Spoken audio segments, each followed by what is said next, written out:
Yes muna po para po sa mga nasa Zoom po natin. Ako po ba ay naririnig po ng malinaw? Sige po, thumbs up po tayo, heart reaction kung naririnig niyo po ako ng malinaw sa oras po na ito. Okay, so ako po ay naririnig po ninyo ng malinaw. Kaya naman po, hindi na po natin patatagalin at uumpisahan na po natin yung atin pong magiging lesson. So naalala niyo po ba yung mga naging previous lesson po natin?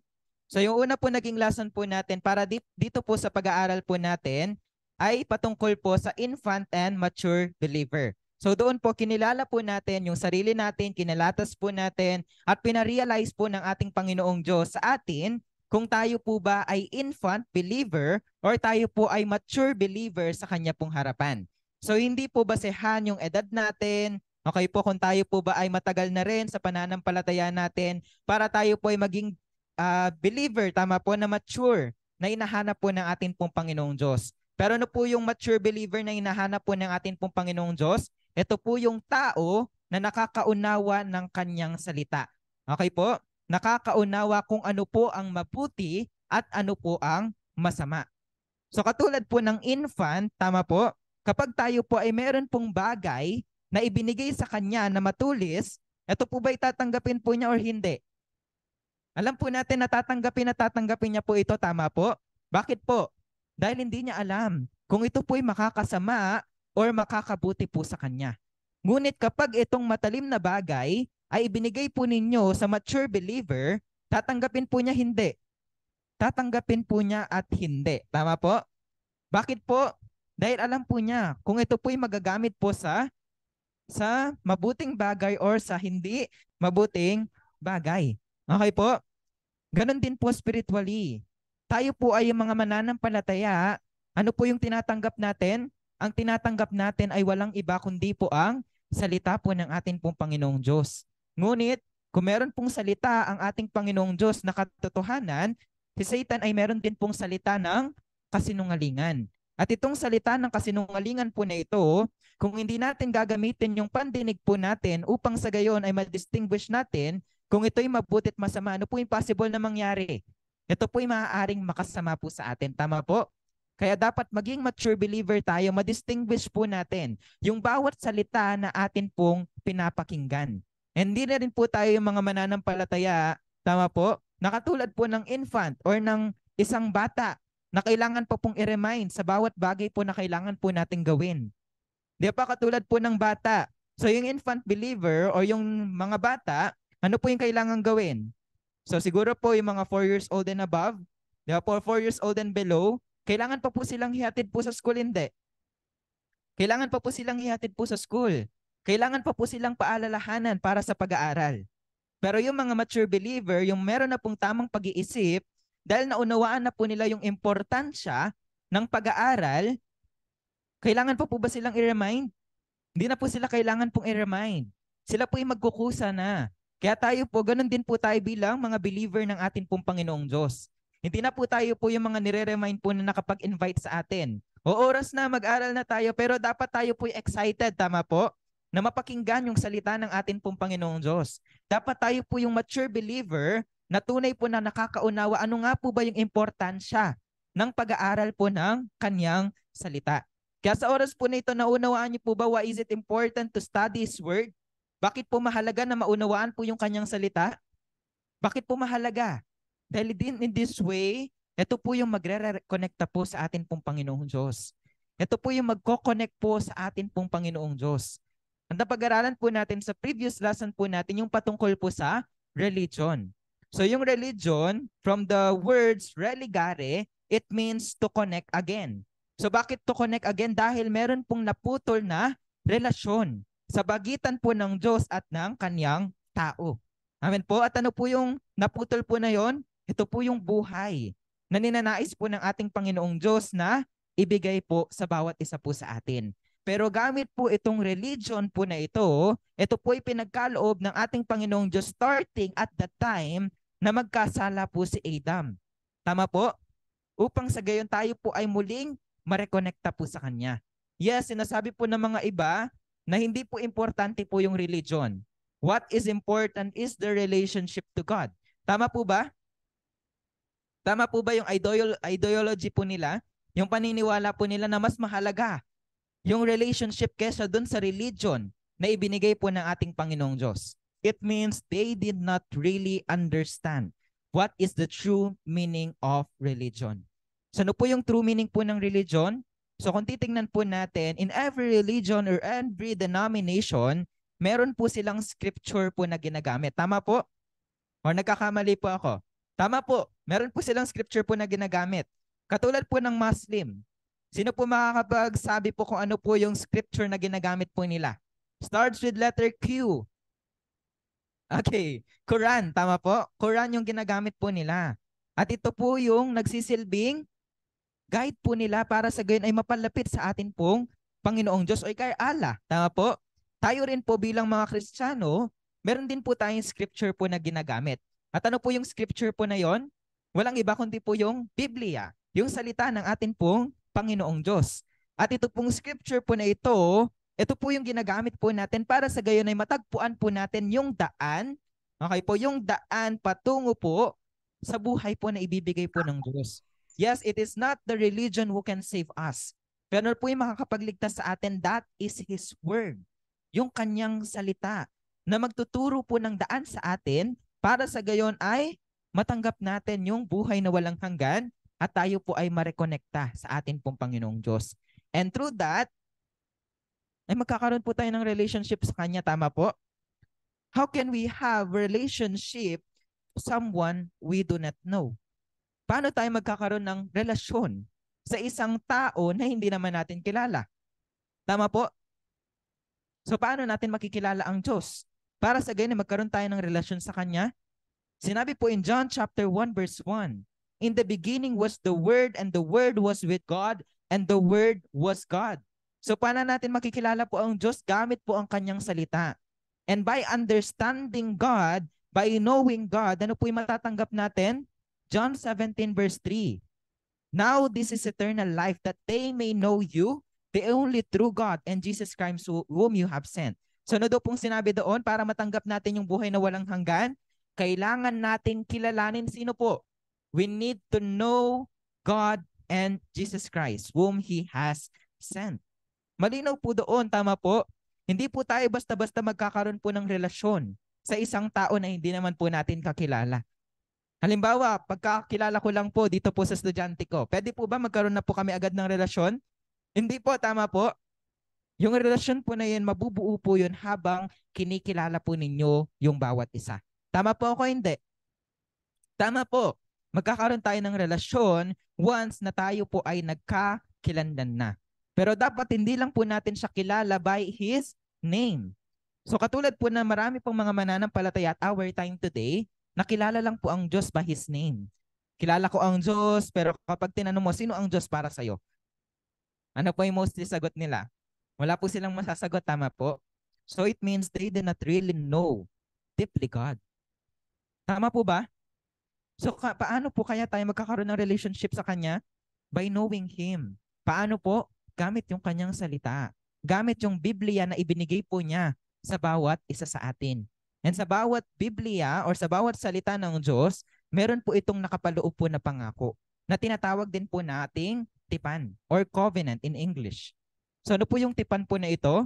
So ito po yung atin pong pag-aaralan sa atin pong lesson for today. Kaya hindi na po natin patatagalin at tayo po ay magsisimula na. Kaya sa oras po na ito, basahin po natin yung atin pang magiging lesson title ng 2 beses. Ready, begin. So basahin po natin ito ng 2 beses. Ready, begin. Bible, the Book of Covenant. Isa pa po, namnamin po natin yung title po natin, Bible is the Book of Covenant. Amen. So dito po, ipinaalam kung ano po yung category, kung ano po yung genre po ng Bible. So ano po yung genre po ng Bible daw? Ito po ba ay Romans? Yes, maaari pong meron pong magsagot po sa atin na ito po ay love letter ng ating Panginoong Diyos sa atin. So yun po yung most common po na answer. Tama po? At ano po yung most common answer? These are the basic instruction before leaving earth. Tama po ba? So binigyan po nila ng meaning po yung acronym po na Bible. Sinabi po nila na ito po yung basic instruction before leaving earth. Okay po? Amen. So yun po ba yung meaning po ng Bible? Yun po ba yung genre po niya? Hindi po. So ano po yung genre po ng Bible? Ang genre po ng Bible, ito po ay aklat ng tipan. So kapag sinabi po nating tipan, ibig sabihin ito po yung pangako ng atin pong Panginoong Diyos. Meron pong nalalaman po na pangako, ito pong salita ng atin pong Panginoong Diyos na kinakailangan po nating maunawaan. So kapag sinabi po nating covenant, meron po itong ibig sabihin. Pero dito po sa pag-aaral po natin, tingnan muna po natin yung ilan po sa mga main points na atin pong pag-aaralan. So una po ay alamin po natin yung tipan ng atin pong Panginoong Diyos. Pangalawa, titingnan po natin yung structure ng tipan na ibinibigay ng ating Panginoong Diyos at ano po yung nagiging resulta every time na nagbibigay po ng tipan or pangako ang atin pong Panginoong Diyos. Kaya simulan po natin ito. Ready na po ba ang lahat? Sige po, magpuso po tayo kung ready na po tayo, even po sa mga nasa on-site po natin. Ayan, sa mga nasa online po, ready na po ba ang lahat? Okay, so ito po ay pasimulan na po natin. So kapag sinabi natin God's covenant, at sinabi natin covenant, it means it is an agreement. So kapag sinabi natin agreement, meron po tayong pinagkasunduan. Tama po? At kailangan po natin gawin po iyon ng magkasabay, nang meron pong iisang layunin at iisang puso. At kapag sinabi naman nating vow, it means ito po'y binanggit po natin. Tama po? Na ito po ay pinangako natin na gagawin natin. So halimbawa, di ba po sa isang kasalan, meron po silang tinatawag po na marriage vow. So yun po ay binibitawan po nila. At ito pong vow po na ito ay magsisilbing pangako po nila pang habang buhay na kailangan po nilang tuparin ng may iisang layunin. And even po yung pangako, ano po yung pangako po na ito? So ito po ay nagkakaiba po dito. So ano po yung pangako? Maaari po itong matupad, ngunit madalas, ano po? Madalas ito po ay napapako. Kaya tayo po, tingnan po natin sa loob po ng Biblia. Kung ito po bang mga pangako ng ating Panginoong Diyos, ito po ba ay nasisira? Okay po? Amen. So ngayon po, pasimulan po natin. Ito pong atin pong pag-aaral in Psalms chapter 89 verse 3. Sige po, basahin po natin. Psalms chapter 89 verse 3.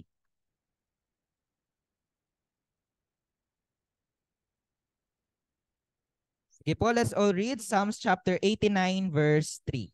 Ayan po, let's read po. Ihanda po natin ang Biblia po at tingnan po natin yung Psalm chapter 89 verse 3. Basahin po natin ng sabay-sabay po gamit po ang ating mga mata. Psalm chapter 89 verse 3. You said, I have made a covenant with my chosen one. I have sworn to David my servant. Amen. Amen. Maraming salamat po sa pagbabasa. So dito po natin makikita na hindi po kani-kanino po ibinibigay po ng Diyos yung kanya pong pangako o yung kanyang tipan. Pero kanino niya po ibinibigay yung tipan po niya na ito? Malinaw po doon sa binasa po natin. Sinabi po doon, I have made the covenant with my chosen one. So kanino po ibinibigay po ng Diyos yung kanyang tipan?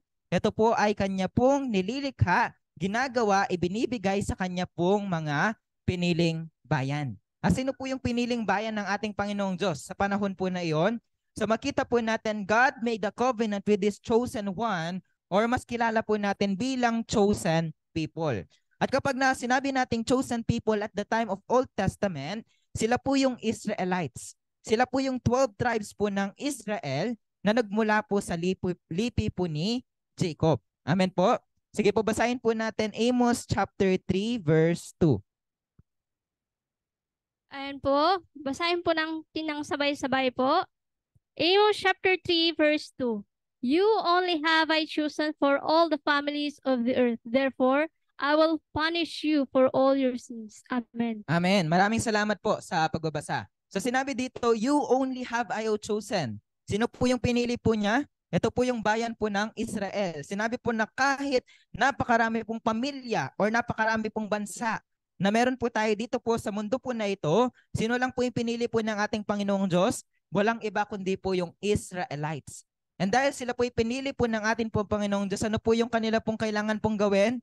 Ito po'y kailangan po nilang tuparin yung tipan na ibinigay po ng Diyos. Ngunit, kapag hindi po nila ito tinupad, ano daw po yung gagawin? Sinabi po, therefore, I will punish you for all your sins. Sila po ay paparusahan po ng ating Panginoong Diyos sa kanila pong pagkakasala. Amen po? Kaya di po ba kayo nagtataka, bakit po kaya Israelites yung pinili po ng Diyos? Kasi kung titingnan po natin yung Israel, ito po yung pinakakaunting bilang, okay po, na mga tao at that time. At meron pa pong mas maraming tao po sa kanila. Pero bakit yun po yung pinipili po ng Diyos? Bakit pinipili po niya yung mga hamak, yung mga maliliit na tao, okay po, yung kakaunting tao? Bakit pinipili niya yung mga tao po na yon? Para sa gayon ay mapatunayan po yung kapangyarihan po ng Diyos. Na sa pamagitan po nitong maliit na bansa na ito, kahit anong sakupin po nilang bansa at that time, nagwawagi po sila o hindi. Nagwawagi po sila, tama po. Bakit po? Dahil ang Diyos ay sumasama sa kanila.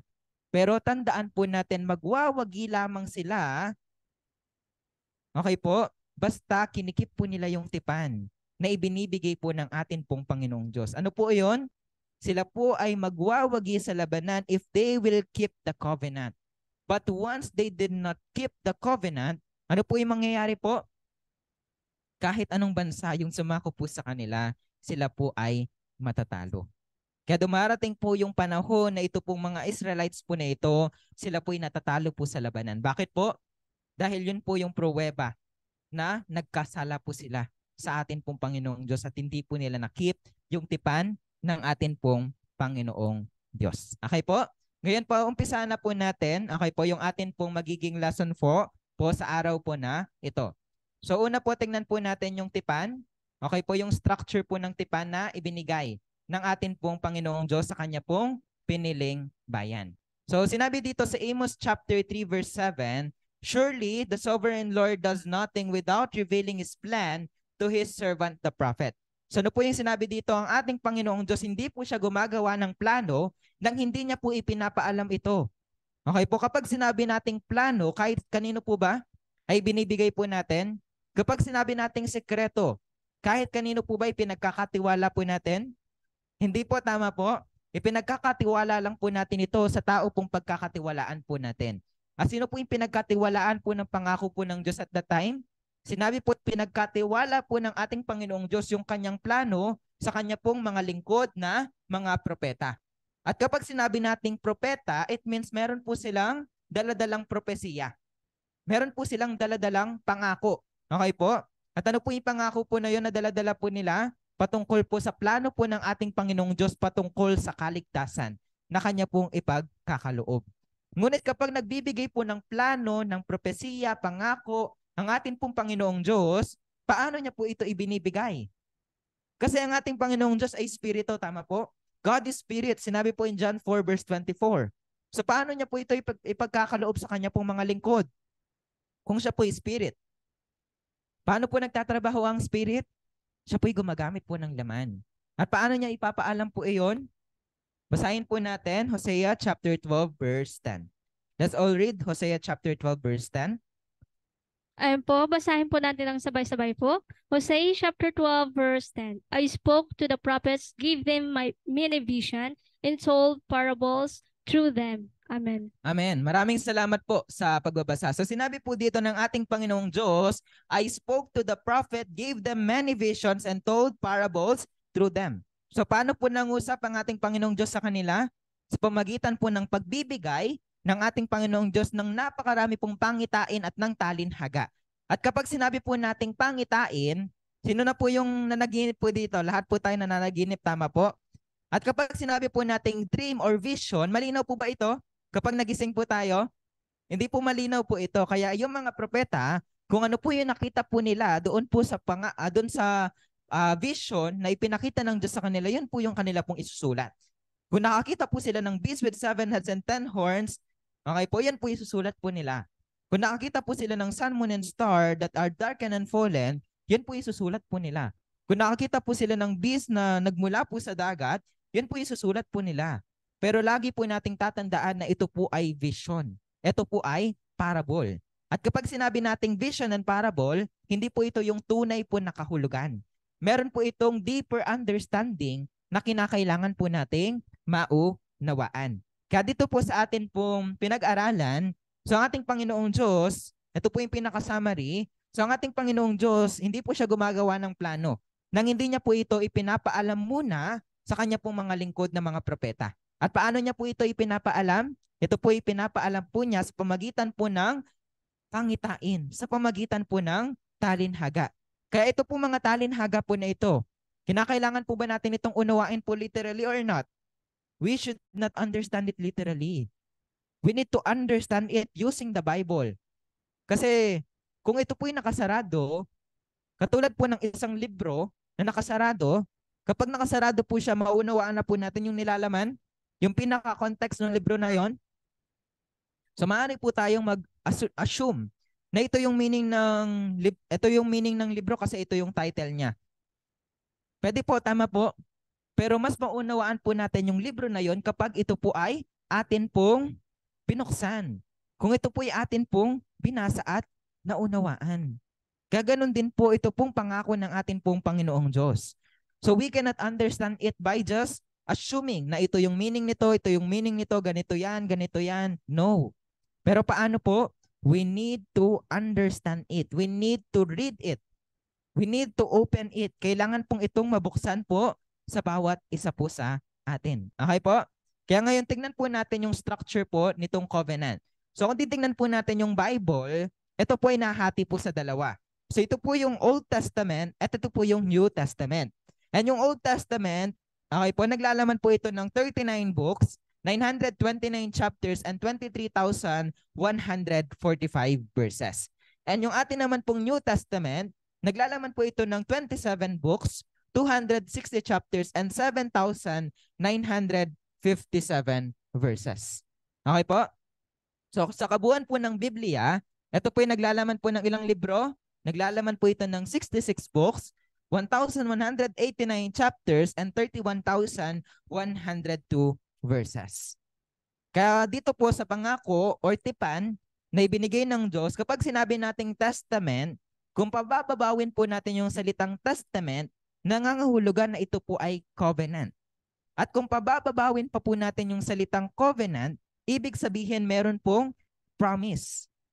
So ibig sabihin meron pong lumang pangako at meron pong bagong pangako na ipinigay ang atin pong Panginoong Diyos. Amen po? At paano natin madidistinguish ito pong lumang pangako at bagong pangako na ito? Bakit nagkaroon po ng bagong pangako? Ano yung nangyari po sa lumang pangako? So yun po yung atin pong pag-aaralan dito po sa atin pong pag-aaral. Okay po? So hindi pa po natin siya sasagutin, pero mamaya masasagutin siya sa atin pong lesson. Okay po, kaya abangan po natin. So paano natin ma-identify yung Old Testament and New Testament? Paano natin ma-identify kung kailan nangyari yung Old Testament, kailan naman nangyari yung nasa New Testament? So yung Old Testament, ito po ay naisulat bago dumating ang ating Panginoong Hesus. Ano po iyon? Kailan po nangyari po yung Old Testament? Kailan po ito naisulat? Bago dumating ang ating pong Panginoong Hesus Kristo. And yung New Testament na ito naman po ay naisulat pagkatapos dumating ng atin pong Panginoong Hesus. Okay po? Malinaw po ba yun sa bawat isa? So ito po yung Christian Bible po natin. Okay po? Pero marami po nagtatanong, bakit po ito yung gamit ninyo?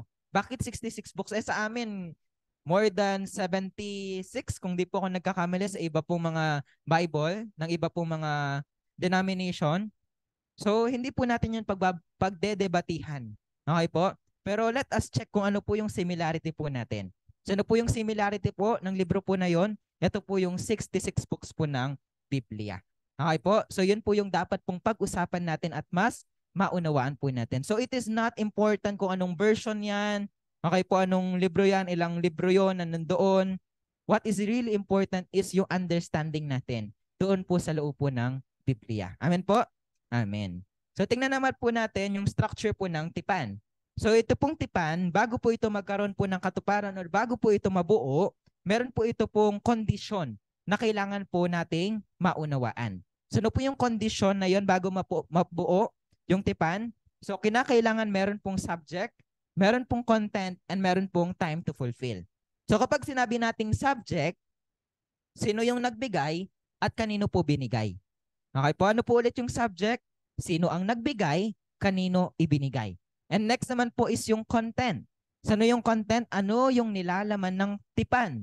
Ano yung nilalaman ng pangako ng ating Panginoong Diyos? At kapag sinabi nating time to fulfill, kailan ito magkakaroon ng katuparan at ano yung magiging resulta nito pong pangako na ipinagkaloob ng atin pong Panginoong Diyos. Kaya simulan po natin sa Old Testament. Tignan po natin yung subject, content, and time to fulfill nito pong pangako po na ito. So una po, tignan po natin yung subject.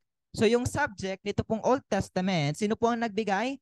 Ang nagbigay walang iba kundi po ang atin pong Panginoong Diyos. At sino po yung binigyan? Walang iba kundi po yung mga Israelites. Yun po yung nakasulat sa Exodus chapter 19, verse 5 to 6. Sinabi doon, if you fully obey and keep my covenant, out of all the nation you will be my treasured possession, a kingdom and priest and a holy nation. These are the words you are to speak. Kanina po? You are to speak to the Israelites. So pwede niyo po yung balikan, Exodus chapter 19, verse 5 to 6. Na malinaw po iyon na ipinapakita ng ating Panginoong Diyos ay nakipagtipan kanino po? Siya po ay nakipagtipan sa mga Israelita. At ano po yung nilalaman po ng tipan po na ito? So at that time na ibinigay ng ating Panginoong Diyos yung tipan, okay po, which is yung 10 Commandments, yung pinakaunang tipan ng ating Panginoong Diyos in Exodus chapter 20, ay wag po sila magkakaroon po ng ibang Diyos maliban sa ating Panginoong Diyos. Wag silang gagawa o sasamba sa ibang mga Diyos-Diyosan. Pero natupad po ba nila, nakip po ba nila yung tipan po na ito? No. Hindi po nila nakip dahil at that time pa lang na ibinigay, tama po, sila po'y sumamba na sa mga Diyos-Diyosan. Gumawa po sila ng golden calf at ito po'y sinamba po nila. At hindi lang po iyon. Dumating po yung time po ng mga hari. At kilala niyo po ba si King Solomon? Sino po yung nakakilala kay King Solomon? So si King Solomon, isa po siya sa mga naging hari ng Israel. Actually, siya po yung pangatlong hari, okay po, sa bayan po ng Israel. Ngunit si King Solomon, alam niyo po ba ilan po yung naging asawa po niya? Sino po yung makakahula? 2? 3? Ilan yung naging asawa ni Solomon? 2? 3? Isa lang? Baka magulat po kayo kung ilan. Ano po? Actually, yung naging asawa po niya ay 1,000. 700 wives and 300 concubines. Yung kanya po naging asawa. Ang dami po niya asawa po, no? Yes. And actually, yung mga naging asawa po niya, hindi po sila mga Jews, but they are Gentiles. Mga hentil po sila na kinasusuklaman ng atin pong Panginoong Diyos. Bakit po? Dahil ito po mga hentil po na ito ay meron po silang ibang Diyos na sinasamba. At dahil mahal na mahal ni King Solomon, yung kanya po mga asawa, syempre magre-request yung mga asawa niya. O napakalayo namin sa lugar namin. Pagawan mo naman kami ng rebulto para sambahin namin. So yun po ay ginawa ni King Solomon. Pinagawan po niya ng rebulto, yung mga Diyos-Diyosan ng asawa po niya, doon mismo sa loob ng templo po ng ating pong Panginoong Diyos. At ito po ay pinasamba po niya sa mga Diyos-Diyosan. Okay po? So yun po yung background ng tipan po na ito. So makita natin na nasira po yung tipan. Kaya ano po yung nangyari po sa Israel? Nahati po siya sa dalawa. The North Israel and South Judah. So yung North Israel, nasakop po siya ng Assyria, and yung South Judah naman po ay nasakop po ng Babylon. Nasakop po siya ng Babylon. So bakit po pinahintulutan po ng Diyos? Nasakupin po sila? Dahil sila po'y sumira na sa tipan. Nag-broke na po sila sa tipan ng atin pong Panginoong Diyos. Kasi kung sila po'y nagkikip pa sa tipan, sa tingin po ninyo matatalo po sila or mananalo? Mananalo sila kung ito po'y ikikip nila. Pero patunay na ito po'y nasira nila, sinabi po in Isaiah chapter 6 verse 7, like Adam, they have broken the covenant. Katulad ni Adam ay sinira po nila yung tipan. Okay po?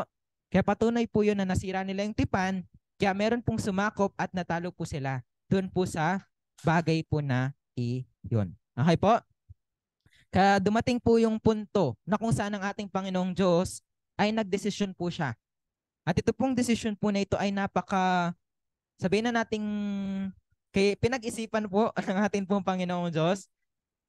Bakit po? Dahil dito po nakapangako na ipapadala po niya yung kanya pong kaisa-isang anak. So katulad po natin, kung meron po tayong anak, madali po ba ito pong isakripisyo sa mga tao? Hindi po. Tama po? Halimbawa, kahit kaibigan lang. Yung kaibigan mo na yon, matalik mong kaibigan, isasakripisyo mo siya para sa ibang mga tao. Madali po ba? Masakit po yon para sa atin, tama po? Sa ganun din po ang atin pong Panginoong Diyos. Sa tingin po ninyo, madali po kaya ang desisyon po iyon na ipapadala niya yung kaya sa isang anak niya? Hindi rin po. So bakit po man tong sa desisyon ng ating Panginoong Diyos na ganon, na magpapadala po siya ng Savior? Dahil yung mga taong pinipili po ng Diyos ay paulit-ulit po na nagkakasala. Sila po'y sumisira sa tipan na ipinagkakaloob po ng Diyos sa kanila. Okay po? Kaya ano po yung content nito pong Old Testament? Ang nilalaman po ng tipan po na ito ay pumapatungkol po sa tagapagligtas na ipapadala po ng atin pong Panginoong Diyos. So yun po yung nakasaad po sa Isaiah chapter 19 verse 20 and John chapter 5 verse 39. Sige po, basahin po natin John chapter 5 verse 39. Sige po, let's all read. Ready, begin. You study the scripture diligently because you think that in them you have eternal life. These are the very scripture that testify about me. So kanino daw po nagpapatotoo yung mga kasulatan na pinag-aaralan po ng mga tao po at the time? Ito po ay nagpapatotoo patungkol sa atin pong Panginoong Hesu Kristo. Okay po? So ibig sabihin yung mga bagay po na pinag-aaralan po nila at that time, yung nilalaman po ng tipan po na ito or ng pangako po na ito ay nagpapatotoo sa atin pong Panginoong Jesus. Okay po? Ngayon, tingnan naman po natin kung kailan po ito magkakaroon po ng katuparan. So ito po ay magkakaroon po ng katuparan at the time of first coming ng ating pong Panginoong Jesus. At kapag sinabi nating at the time of first coming ng ating Panginoong Jesus, ito po ba ay naganap na o hindi?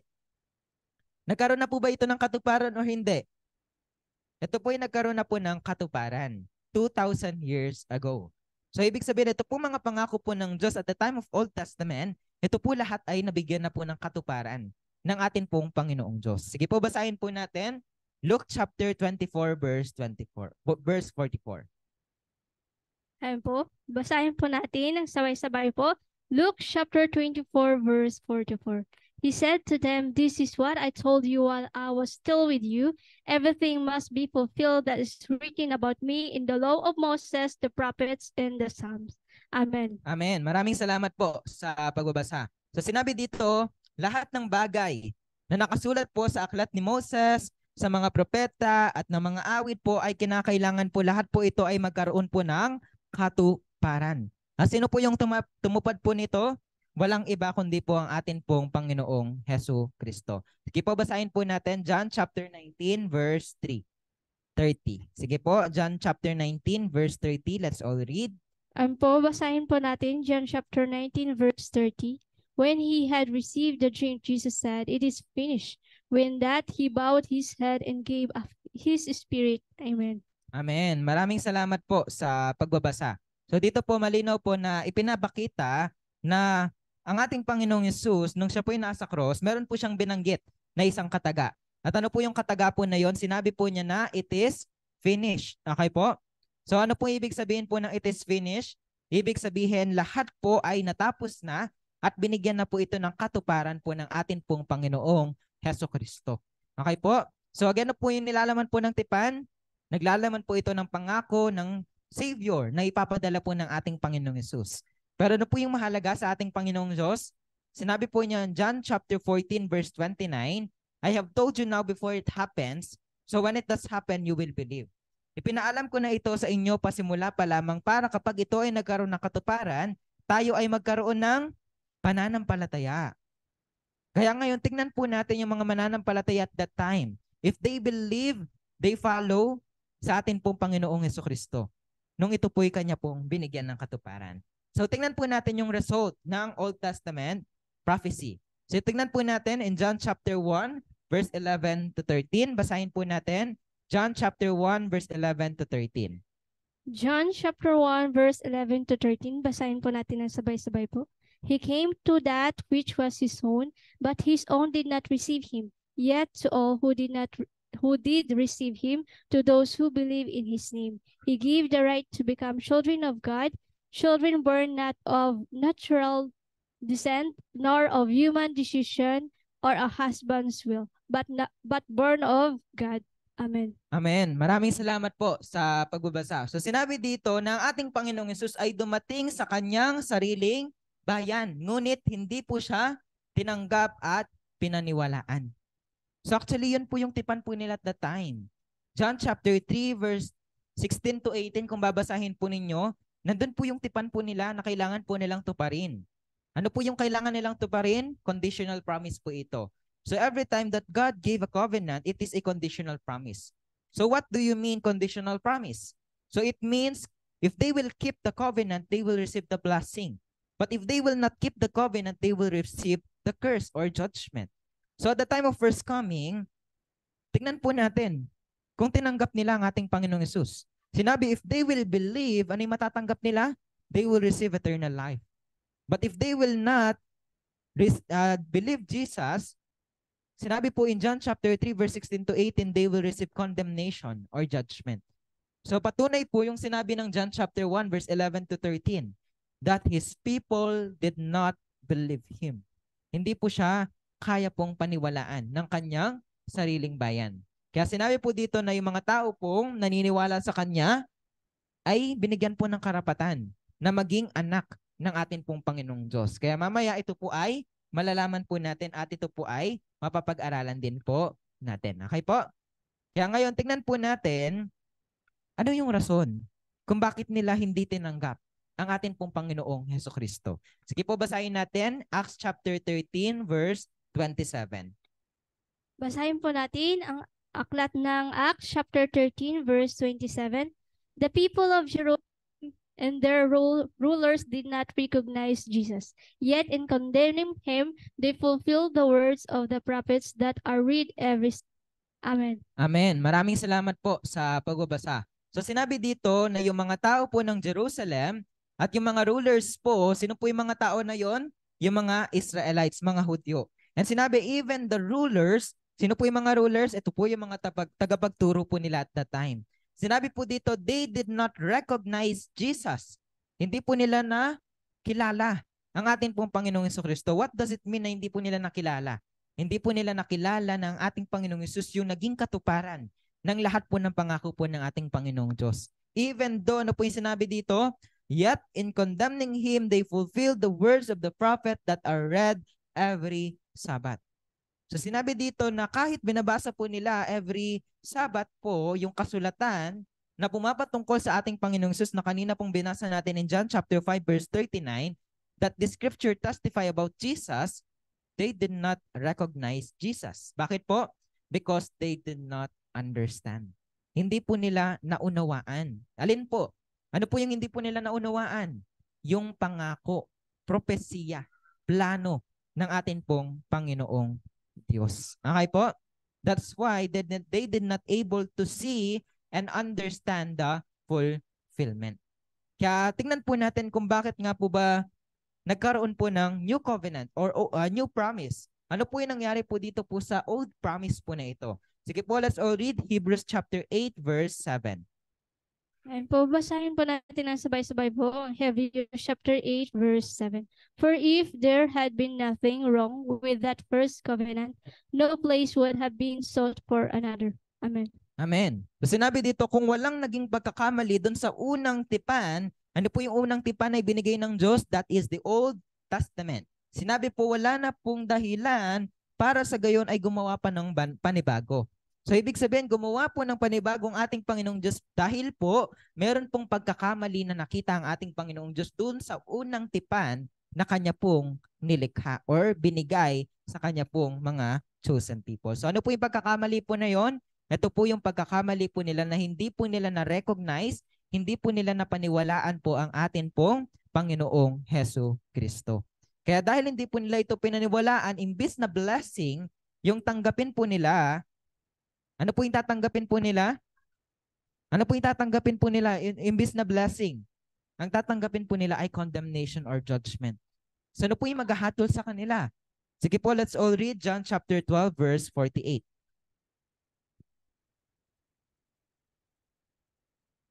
Sige po, let's all read John chapter 12 verse 48. There is a judge for the one who rejects me and does not accept my words. The very words I have spoken will condemn them at the last day. Amen. Amen. So sinabi po na meron pong mga tagapaghatol, okay po, sa mga tao pong nag-reject, hindi po tumanggap ng kanyang salita. At itong mismong salita na hindi po nila tinanggap, sinabi po ito po yung hatol po sa kanila sa mga huling araw. So ano po yung maghahatol sa kanila? Ano yung gagamitin po ng ating Panginoong Diyos para hatulan po sila? So walang iba kundi po yung kanyang salita na hindi po nila pinaniwalaan, hindi po nila tinanggap. Kaya we cannot, even us, di ba po, we cannot judge by ourselves. Di po natin pwedeng i-judge kahit sino. Pero sino lamang po yung meron pong authority to judge? Walang iba kundi po yung salita ng atin pong Panginoong Diyos na kinakailangan po nating maunawaan. Okay po? Kaya ngayon, tingnan naman po natin yung New Testament. So ano po yung nangyari po dito? Bakit po nagkaroon po sila ng judgment? Okay po? Ano po yung nangyari sa kanila after they broke the covenant? So kung titignan po natin in 70 AD, so ito po mga Israelites po na ito ay nagkaroon po ng Jewish diaspora. So kapag sinabi po nating diaspora, it means meron pong separation. Okay po, nag-disperse, nag-scatter na po sila.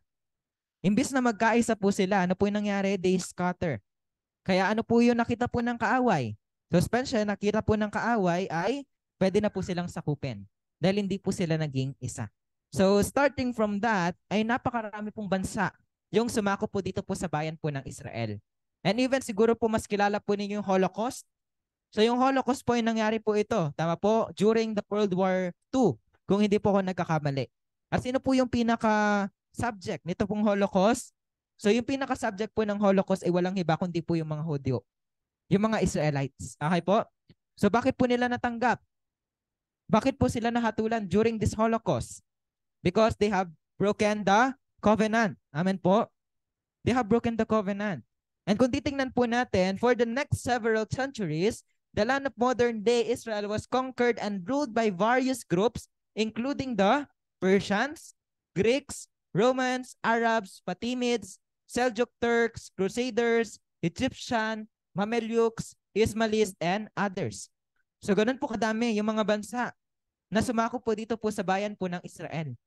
So tayo po dito po sa Pilipinas, ilang bansa yung sumakop po sa atin? Sino po nakakaalam? Ilang bansa yung sumakop sa atin? May identify natin.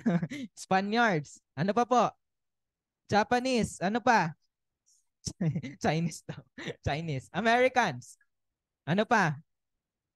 Canada. so ilan lang. Tama po, mabibilang po natin sa kamay. Kung ilan po yung bansa. Tama po na sumakop po dito po sa bayan po ng Pilipinas. Pero sa bayan po ng Israel, ilan pong bansa? Hindi lang po yan actually. Sinamarize ko lang po yan. Sobrang daming bansa ang sumakop po sa kanila. So napailalim po na napakaraming bansa ito pong bayan po ng Israel. Bakit po? Bakit po pinaintulutan po ng Diyos na masakop po sila? Kahit sila po yung chosen people, tama po, na binanggit po kanina. Because they have broke the covenant na ibinigay po ng Diyos at the time. And alam niyo po ba yung bayan po ng Israel, kailan lang po nila nakamit yung kanila pong independence? Nakamit po nila yung Independence Day po nila May 14, 1948. Doon pa lang po nila nakamit yung independence po nila. So starting from 70 AD to 1948 AD, ilang taon po yon? Minus nga natin, 1,800. I think 1,800 years. Ganun po sila katagal po na sinakop po at pinagpasa-pasahan ng napakarami pong bansa. Okay po? So yun po ay nangyari because that is their judgment. So katulad po tayo pong mga magulang or mga anak. So kapag tayo po ay pasaway, ano po yung ginagawa po ng mga nanay at tatay po natin? Pinapalo po tayo. Tama po? Dinidisiplina po tayo. So ganun din po sa ating Panginoong Diyos. So sinabi po kanina, sila po yung piniling bayan po ng Diyos in Amos chapter 3 verse 2. That's why God will punish them sa kanila pong pagkakasala. Papaluin po sila ng ating pong Panginoong Diyos. And that is through the pagkakatalo po nila sa digmaan po. Pagsakop po sa kanila sa bayan po nila. Even sa panahon po natin ngayon, may nangyari pong war. May nangyari pong war. Di ba po? Saan po? Ano pong war po na yon? Even physically, meron po nangyaring war. Tama po? Saan? Sa Israel. Sa Israel. Tama po? May nangyari pong war. Even in the Israel. So hindi pa rin po natatapos. Sobrang dami pong mga bansa ang gusto pong sumakop dito po sa bayan po ng Israel because that is their judgment to God. Ngayon, tingnan naman po natin sa panahon po natin ngayon, which is the New Testament. So tingnan din po natin yung subject, content, and time to fulfill. So sino po yung nagbigay ng New Testament at kanino po ito ibinigay? So in John chapter 1 verse 11 to 13 and Acts chapter 11 verse 26, so ito pong New Testament, ito po ay binigay ng ating pong Panginoong Hesukristo. Kanino po? Ito po ay pinagkaloob po niya sa lahat po ng mga Kristiyano. So sino po yung mga Kristiyano po na yon? Tayo po ba? Yes, tayo po yung mga Kristiyano po na yon. So kapag sinabi nating Kristiyano, sila po yung mga tao po naniniwala sa atin pong Panginoong Hesukristo. Amen po? Kaya tingnan po natin at basahin po natin John chapter 1 verse 11 to 13. Ayan po, basahin po natin ang sabay-sabay po. John chapter 1 verse 11 to 13. He came to that which was his own, but his own did not receive him. Yet to all who did receive him, to those who believe in his name, he gave the right to become children of God, children born not of natural descent, nor of human decision or a husband's will, but of God. Amen. Amen. Maraming salamat po sa pagbabasa. So kanina po nabasa na po natin yung verse 11. Tama po? Ngayon ituloy po natin in verse 12. Sinabi po, yet to all who did receive him, sa mga tao pong tumanggap sa ating Panginoong Yesus, sa mga tao pong naniwala sa kanyang pangalan, ay binigyan po ng karapatan para maging anak po ng ating Panginoong Diyos. So sino po yung mga tao po na yon? Yun po yung mga tao pong naniniwala po sa Kanya at tumanggap sa ating Panginoong Yesus, which is sa panahon natin ngayon ay tinatawag po nating mga Kristiyano. So sino po yon? Tayo po, tama po? Tayo po yung mga Kristiyano po na nakatanggap. So tayo po yung subject nito pong tipan ng ating Panginoong Diyos at our time today. Ngayon tingnan po natin ano yung nilalaman nito pong New Testament. So same thing like the Old Testament, ang nilalaman po nito is about the Savior. Okay po, patungkol sa second coming na ibibigay po at darating ang ating pong Panginoong Hesukristo. At kailan po ito magkakaroon po ng katuparan? So ito po ay magkakaroon po ng katuparan sa ikalawang pagparito ng ating pong Panginoong Jesus. That's why we need to understand kung ano po yung mga pangako, okay po, mga plano na ibibigay po ng ating Panginoong Diyos. Because at our time today, meron pong tipan na ibinigay po ang Diyos. Meron po siyang tipan na ibinigay, tama po. But it is a conditional promise. Conditional promise po siya. So kapag sinabi natin ulit na conditional promise, ano po ibig sabihin po noon? If they will keep the covenant, they will receive the blessing. Amen po? They will receive the blessing. But if they will not keep the covenant, it will receive judgment. Kaya kung hindi po tayo makikinig sa salita po ng ating Panginoong Diyos, ano po yung matatanggap nila?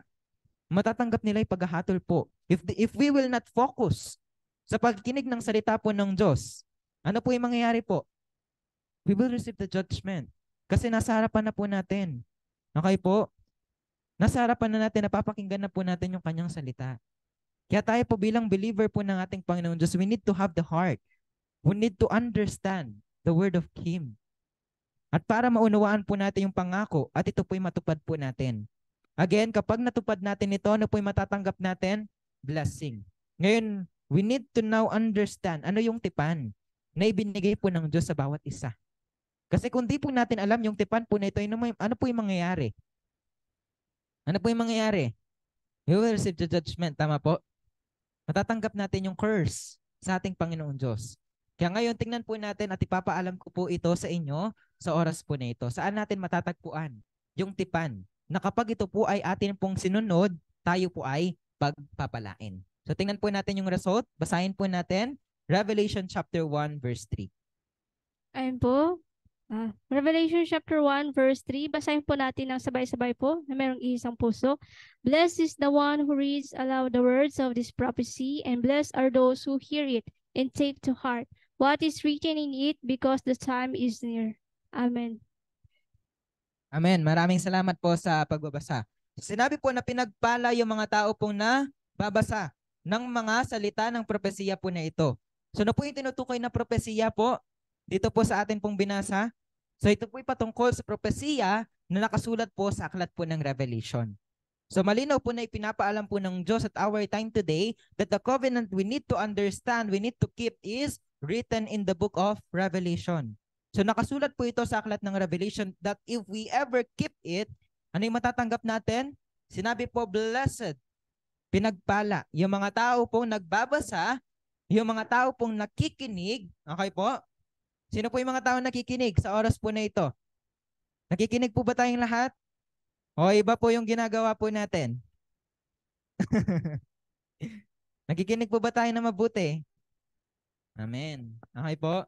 So yung mga tao po nakikinig at yung mga tao pong magkikip nito, magti-take to heart po nito sa kanila po mga puso, ano po yung matatanggap nila? Makakatanggap po sila ng pagpapala mula sa atin pong Panginoong Diyos. So kung pagpapala ay matatanggap ng mga tao pong magti-take to heart itong salita na ito, ano naman po yung matatanggap ng mga tao pong hindi po magti-take to heart? Basahin po natin Revelation chapter 22 verse 18 to 19. Ayun po, basahin po natin lang sabay-sabay po na may isang puso kahit po tayo ay naka-mute. Revelation chapter 22 verse 18 to 19. And if anyone takes words away from the scroll of prophecy, God will take away from that person any share in the tree of life and the holy city, which are described in this scroll. Amen. Amen. Maraming salamat po sa pagbabasa. So sinabi po, sino man po yung mga tao pong mag-a-add at magsasubtract sa salita po ng ating Panginoong Diyos, ibig sabihin, they did not keep the covenant. Tama po? Hindi po nila nakip itong tipan po na ito. So tayo po, kapag nakip natin yung isang bagay, pwede po ba tayong makakapagdagdag at makapagbawas? Hindi na, tama po, kasi alam na natin yung measurement. So limbawa, meron tayong isang bagay na niluluto. At ilang beses na po natin itong naluto at na-master na po natin. Na-master na natin yung niluluto po natin na yon. So meron pa po ba tayong idadagdag dun sa recipe ng iluluto natin or wala na? Wala na. Kasi yun na po yung tinatago nating recipe. Sa matagal po na panahon, tama po. Kasi kung magdadagdag tayo, maaaring maging iba na yung lasa. Di ba po? Ng pagkain po na yon. So ibig sabihin, kapag na-master na natin yung recipe, hindi na tayo makakapagdagdag. Di ba po? Hindi na po tayo makakapagbawas. But if we will not master, hindi natin mamamaster yung tipan, ano po mangyayari po? Maaaring makapagdagdag at makapagbawas po tayo. At ganun din po sa loob ng Biblia. Sinabi po yung mga tao pong hindi po nakapag-keep nito pong covenant at our time today, ano po yung matatanggap nila? They will receive the judgment and they will not enter the kingdom of heaven. Instead na blessing yung matanggap po nila, they will receive the curse. They will receive the judgment. That's why sa oras po na ito, ano po yung kailangan po nating piliin? Pipiliin po ba natin yung buhay or pipiliin po natin yung kamatayan? Buhay po, yung ninanais po nating matanggap. Tama po? Buhay, yung kailangan po nating tanggapin. Pero ano po yung way para matanggap natin yung buhay? We need to understand the covenant at our time today. Because if we will not understand it, we will not able to keep it. Hindi po natin makikip itong tipan. At kapag hindi natin nakip, anong mangyayari? Matatanggap natin is yung judgment, curse. Okay po? Mula sa atin pong Panginoong Diyos. Kaya hanggang dito na lamang po yung lesson po natin patungkol po sa Bible is the Book of Covenant. Kaya tayo po magtapos sa isang panalangin. Let's all pray. Our dear Heavenly Father, God who created the heavens and the earth, maraming salamat po sa oras po na ito na kami po ay ginabayan at sinamahan po ninyo upang sa gayon ay mapag-aralan po namin ng inyong salita. Marahil po Panginoon na kami po ay pumarito po dito, nawa na sa pamagitan po nito makita po ninyo yung hangarin po ng puso po namin na tunay po na ginugusto po na saliksikin po kayo, kilalanin po kayo at malaman po ang kalooban po ninyo. Kaya kung nakita po ninyo yung puso po namin, Panginoon, na talagang nagnanais po na matanggap ang kaunawaan po na nagmumula sa inyong salita, tunay po na pakagabayan niyo po kami, Panginoon, at tulungan niyo po kami nang naayon po at ayon lamang, Panginoon, sa inyo pong salita. Kaya kung paano nyo po kami dinako po dito po sa amin pong class ng ligtas, ay gayon din po sa pag-uwi po namin sa amin pong kanya-kanya pong mga tahanan. Kaya hanggang dito na lamang po ang aming samot dalangin at pinibigay po namin lahat po ng papulit pagsamba sa tanging pangalan po namin, Panginoong Hesus.